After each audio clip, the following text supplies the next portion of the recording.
If you know anything about the guy who killed Jesse James, you probably know he was a coward. Was he? The history is complicated. Robert Newton Ford was born in Missouri in 1862. We don't know much about his early life except that he looked up to Jesse James. Lots of people did. James was famous for his exploits during the Civil War and for pulling off some of the most notorious Wild West train and bank robberies. Robert's brother Charlie joined the James Younger gang first. After a train robbery on July 15, 1881 in Winston, Missouri, authorities found a letter from James to Charlie signed, "Yours till and through death," so they must have been close. Charlie wasn't involved with the Winston train robbery, but he was arrested for taking part in a heist at Blue Cut that September. Open that safe. As for Roberts, there's no evidence that he was an active member of the gang at the time, or likely he was kind of an outlaw groupie who got close to James through his brother. Can't believe I'm sitting with none other than Jesse James. Frank Triplett wrote the first book about James, published in 1882, mere months after the outlaw's death. But before we go on, you should know that Triplett is considered a massively unreliable narrator, but he's also one of the only contemporary sources about Jesse James, so while it's not gospel, he's pretty much it.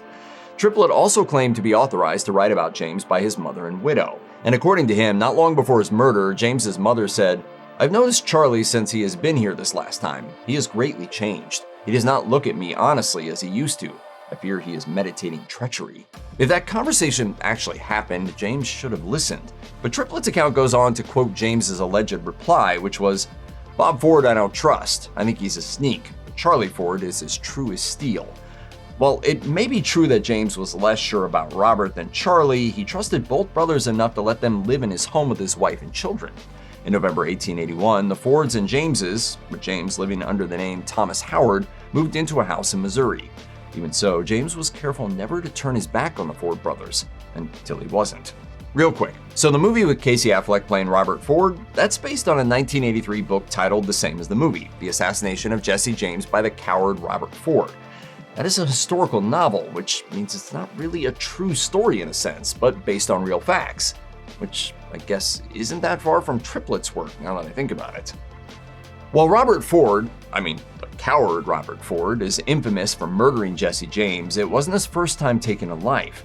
In January 1882, two other members of the James Younger gang, Wood Height and Dick Little, were hiding out at the Missouri home of the Ford brothers' sister Mary after killing a lawman in Kentucky. One morning, Robert joined Mary and the two men for breakfast, but Height and Little started arguing. The subject of the fights is lost to history, but it was bad enough that they pulled their guns and shot each other.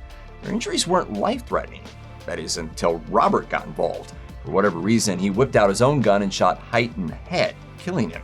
Considering that 2 out of the 3 survivors were hiding from the law, the presence of a dead body in the house was a problem. Robert buried Height in a shallow grave behind the house, and it stayed there undiscovered for months. But eventually, rumors about Height's disappearance brought Robert to the attention of authorities. And while some outlaws might enjoy being famous, the attention of local sheriffs is another matter entirely. At the time of Height's murder, the governor of Missouri was a man named Thomas Crittenden, and he didn't appreciate running a state known for a gang of bandits. The James Younger gang had been causing problems for Missouri for well over a decade, and while on a good day they didn't harm or even threaten victims in the course of a robbery, they had killed people. Governor Crittenden later told the Atlanta Constitution, "After I became governor, I determined to overthrow this bold night rider and his gang by any and all means known to human ingenuity." Amnesty for any of the gang who turns in Jess, dead or alive. Amnesty? Yeah, act of pardon. Crittenden was serious about getting rid of James. As authorities questioned Robert Ford about the disappearance of his friend Height, the one Ford knew was buried in a shallow grave behind his sister's house, he made a deal with the sheriff. Robert and Charlie would either set James up to be killed by the law, or they'd kill James themselves. Robert was looking for leverage in the murder of Height, but there was another factor. Crittenden and the aggrieved railroad companies were offering a massive for the time reward of $10,000 for bringing in James, dead or alive. That's over $300,000 in today's money. But as the rewards go higher, your friends grow fewer. They're either killed off or turn against you.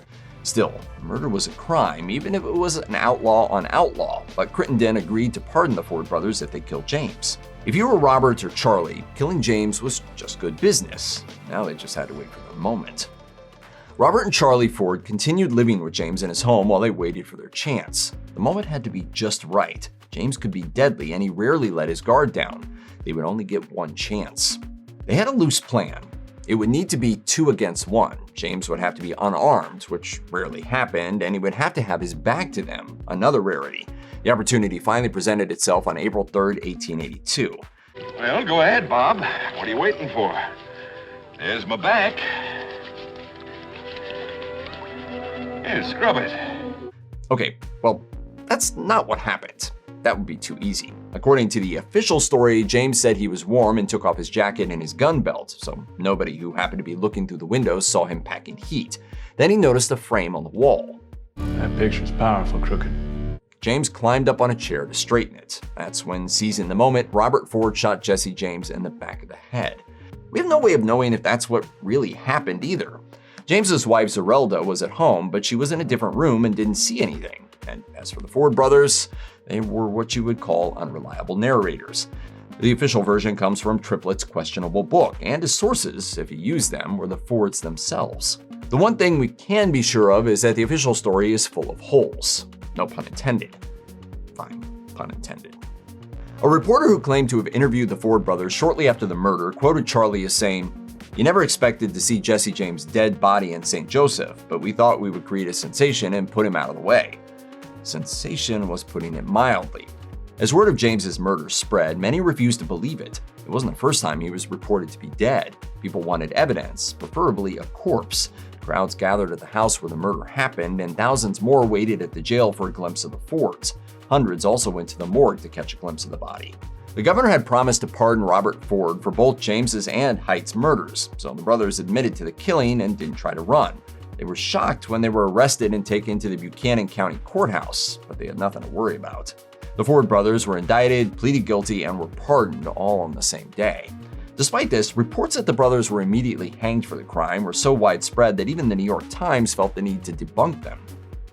Overnight, the Ford brothers were household names, and they immediately set out to capitalize on their newfound fame. Within weeks, they were on the stage reenacting the murder for audiences in places like Boston and New York City. Civilized audiences were hungry for a taste of the Wild West, or so the Ford brothers thought.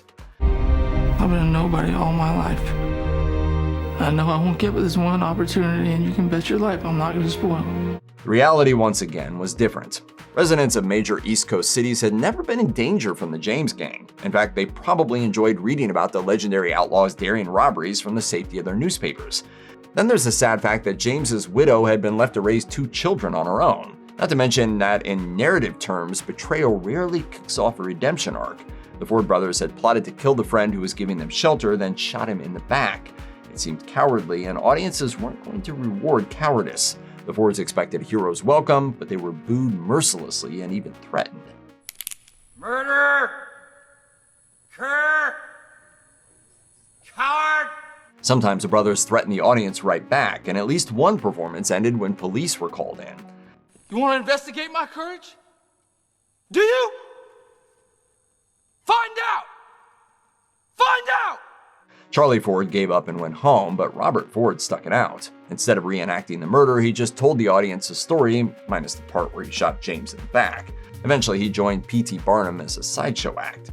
So let's just get into this here. Was Robert Ford a coward? Well, in a 19th century definition, meaning lacking courage, shooting a man in the back was seen as, well, cowardly. In reality, shooting a person in the back was a lot more common than people are willing to accept, but that didn't help Ford's case. No one accepted him. Not only was their theatrical career a flop, but the $10,000 reward didn't get to the Fords either, at least not all of it. All you get is $500. Broke, addicted to morphine, and suffering from tuberculosis, Charlie took his own life 2 years after James's murder. Robert kept going after Charlie's death, but his life was falling apart. He started drinking heavily and gambled away what money he did have. A combination of alcohol and cards led to several attempts on his life at the hands of drunk strangers who were angry that he'd shot James in the back. Robert's health began to fail. Eventually, he moved west.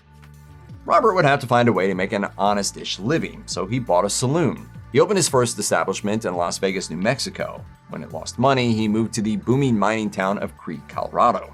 There, he opened up another saloon, making no attempt to hide the fact that he was the infamous Robert Ford who'd murdered Jesse James. This time, the truth didn't hurt him. It was a rough town, and his establishment allegedly became the favorite drinking spot for locals with the worst reputations. His business was doing well until he had a bad night, got drunk, lost money on a boxing match, threatened to kill the boxer, then shot out all the town's street lamps. He skipped town the next morning, but came back after tempers had cooled down or memories faded. He opened another dance hall, but after less than a week, the building was lost in a fire.